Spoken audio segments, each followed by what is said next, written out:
Já foi dito que o principal ativo do futuro, uma das características mais desejadas do mundo que está à nossa frente, é o ser humano com capacidade de foco. Por quê? O que é de fato um foco? Foco é utilizado pela medicina quando fala em foco de infecção.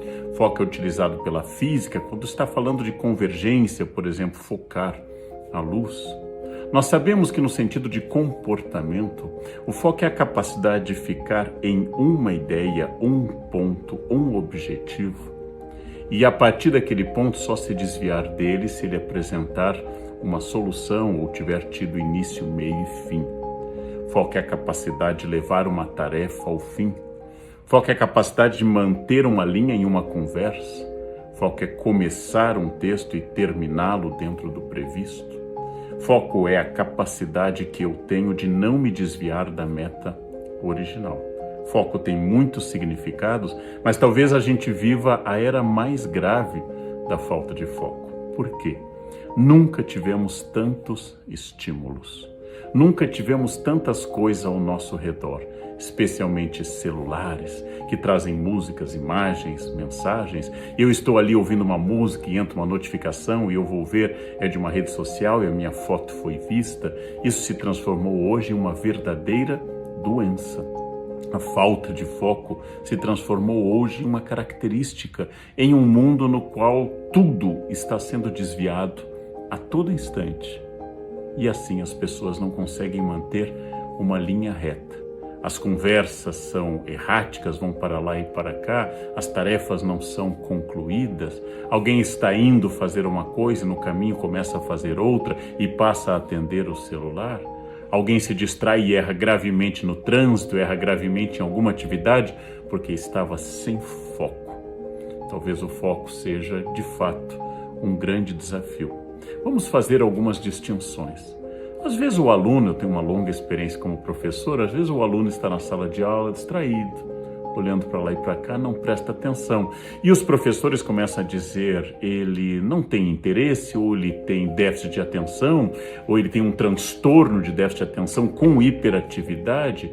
Às vezes não, às vezes apenas a aula é chata. Às vezes apenas o tema não interessa e essa distração de um aluno não é de fato uma doença, mas uma reação natural a algo que não interessa. Você já deve ter notado conversando com alguém ou ouvindo alguém que quando a conversa não nos atrai, começamos a olhar para o lado, olhar para o relógio, a ficarmos impacientes. Isso não necessariamente é alguma doença, um déficit, algum transtorno. Isso é apenas a realidade de que aquilo não me interessa, aquilo não atrai minha atenção. É doloroso reconhecer, mas por vezes ou somos chatos falando com os outros, ou por vezes os outros são insuportáveis quando falam conosco, por vezes o filme é desagradável, por vezes o livro é algo que não me interessa de verdade. E graças a isso, não estamos falando de falta de foco, mas falta de interesse. Bem, eu não me refiro a isso. Eu me refiro àquelas pessoas que genuinamente querem ler um texto e gostam do texto, mas começam o primeiro parágrafo e perdem a atenção. Eis que no meio do texto começam a ver no celular outras coisas. E estão olhando o celular quando voltam ao texto e de repente há uma notificação. E aí levantam e já não lembram por que é que levantaram, em que parte estavam do texto. E se já leram aquela página ou tem que ler novamente. Ouvem uma conversa e têm um genuíno interesse na conversa, mas não conseguem se recordar do que estava sendo dito, porque enquanto alguém falava, a pessoa ficava distraída. Existem dois caminhos para este caso. O primeiro é que se for uma questão repetitiva, você realmente gostaria de prestar atenção, o tema lhe seduz, mas tudo lhe distrai, seria bom procurar um profissional. Só um profissional pode lhe dizer se é uma questão passageira ou é uma questão grave. E, acima de tudo, só um profissional muito gabaritado pode achar se é o caso, se você apresenta um transtorno ou um déficit específico, se você tem transtornos ou déficit em relação à atenção ou hiperatividade, que você possa ser, então, medicado. Mas isso não pode ser espontaneamente, tem que ser com o auxílio de um profissional. Nesse caso, eu recomendo vivamente, como eu tenho uma doença, eu vou a um médico. Se eu tenho uma questão psíquica estrutural relativa a foco, eu devo procurar também um médico, no caso um psiquiatra, que pode me recomendar tanto a medicação, como pode me recomendar um acompanhamento psíquico com um psicólogo, com um analista, um terapeuta e assim por diante. Agora eu me refiro não às pessoas que não têm interesse no tema, que foi o primeiro caso que eu citei, que não estão distraídas porque o tema é chato, que não estão distraídas porque apresentam um transtorno, que apresentam um déficit. Eu me refiro às pessoas comuns que realmente gostariam de aumentar seu foco, mas sentem que isso não é tão bom, não é tão fácil ou não é tão automático. O primeiro passo, eu tenho que reeducar a minha atenção. Por quê? Porque a minha atenção foi educada para as notificações do celular. O celular produziu, por exemplo, um mecanismo psíquico. E esse mecanismo psíquico faz com que a cada notificação meu cérebro se distraia e meu cérebro vicia nas notificações. Se eu tenho o desejo de ler um texto, eu vou estabelecer, é uma sugestão ampla, 5 minutos durante os quais o celular estará desligado, 5 minutos durante os quais eu ficarei naquele texto, com régua e lápis na mão, lendo atentamente aquele texto. E eu vou colocar um alarme, eu vou colocar um controle para que depois de 5 minutos, atentamente naquele texto, eu possa dizer o que eu li, como eu li, qual é o meu objeto. E se eu conseguir, é sinal de que eu posso treinar mais 10, talvez. Lavo o rosto, respiro fundo e vou mais 10. 15 minutos de foco sobre uma leitura, creiam-me, hoje em dia, especialmente para quem é jovem, é uma grande conquista. Mas para isso eu tenho que afastar as distrações. Não coloco música, não ligo a televisão, desligo o celular, evito notificações e vou treinar de novo o meu foco. O foco, se não for doença, o foco, se não for falta de interesse das coisas em si, o foco pode ser treinado. E o treinamento tem que ser repetido inúmeras vezes, e eu tenho que criar um novo hábito, o hábito do foco. Imagine um mosteiro medieval, o monge tem poucos livros, e a tarefa dele é ler aquele livro. Os outros livros são pesados e estão distantes. Não há música, não há conversas, não há telefone tocando. Os monges passam semanas em cima de um texto. Esse era um mundo onde a distração era menor e às vezes considerada uma ação do demônio para evitar que alguém trabalhasse. No nosso mundo, os demônios são muito da nossa escolha. É impossível focar com as redes sociais dizendo que a sua foto foi curtida. É impossível focar. É impossível estabelecer que uma luz vá para aquilo que você quer, o foco, se você coloca a televisão, está comendo, conversando com alguém, vendo uma janela que se abre para uma paisagem interessante. É impossível focar. Eu preciso focar em algo. E este é um treinamento. Eu diria que é uma reengenharia de vida. Que você ligue uma série e você decida que você vai ver aquele capítulo daquela série, bem concentrado, sem interromper. Terminou aquele capítulo, terminou aquilo, desliga, respira, pensa no que você viu, vá ao banheiro, olhe as notificações, olhe tudo que aconteceu de fundamental no mundo. Então volte, se quiser, veja outro capítulo. Quando eu vou vendo sistematicamente uma maratona sem pensar em cada capítulo, meu cérebro vai perdendo a direção.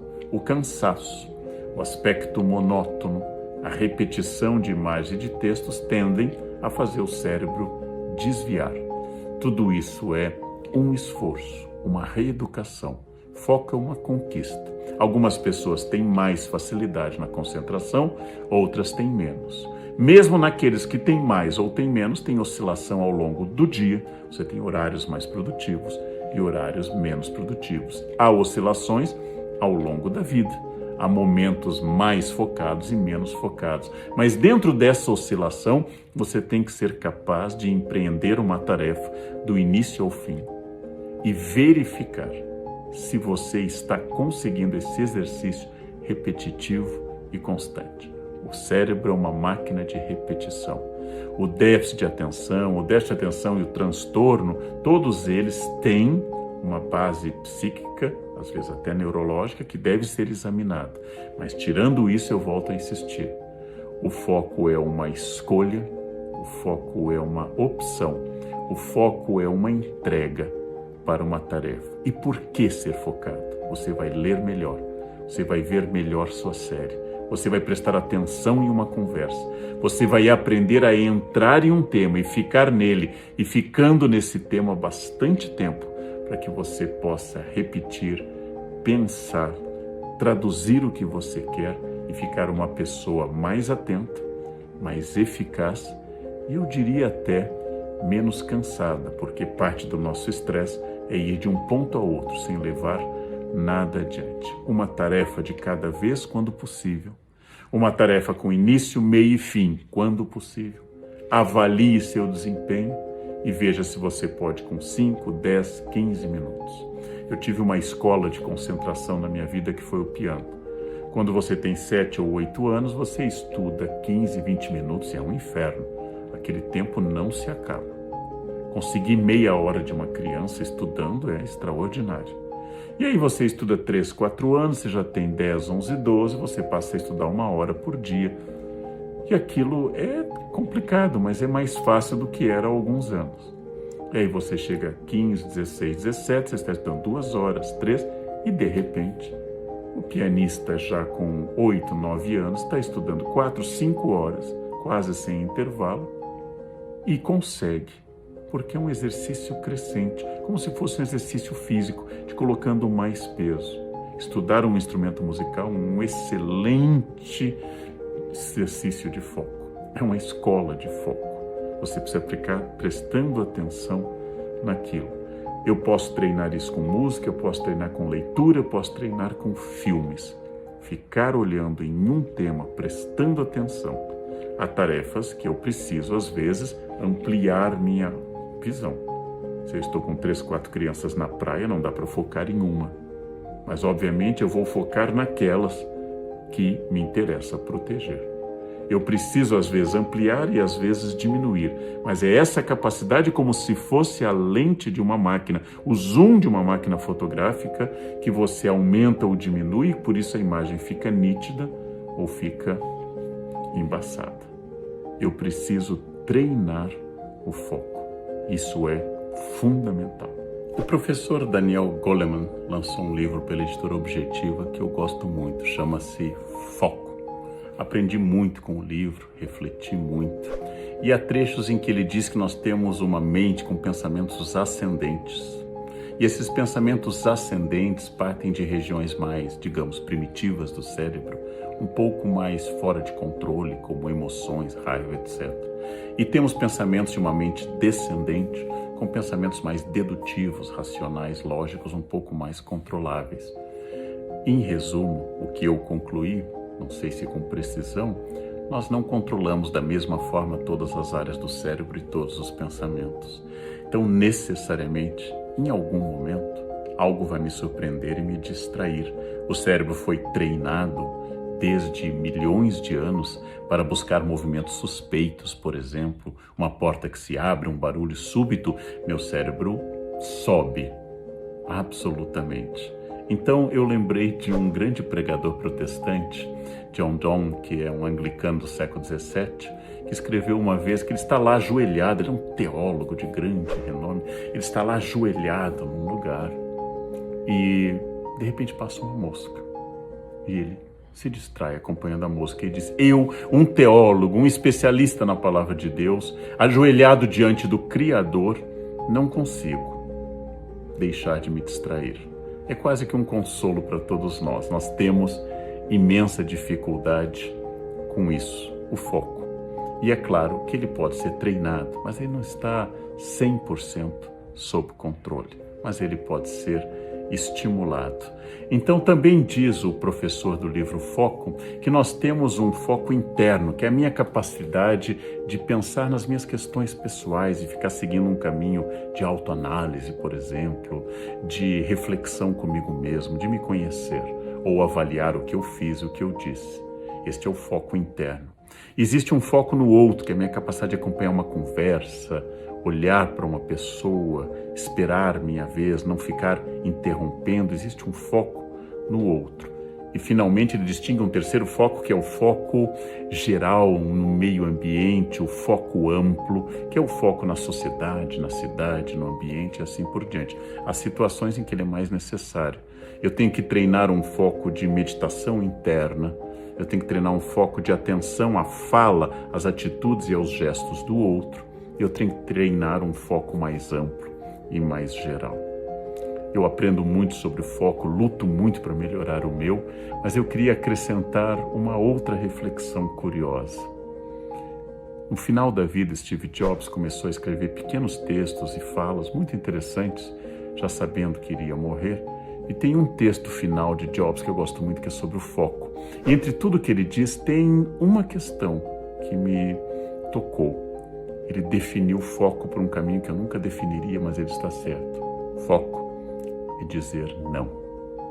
Muito interessante, não é? Porque aqui tudo que eu falei para vocês é sobre o sim. Sim, concentre-se, sim, faça isso. Mas ele quis dizer o não porque, em primeiro lugar, eu não posso encher minha agenda de muitas atividades. Eu tenho que dizer não para não ficar sobrecarregado, cansado e tenso. Sou eu que destruo a minha concentração com muitos compromissos, nem todos tão necessários.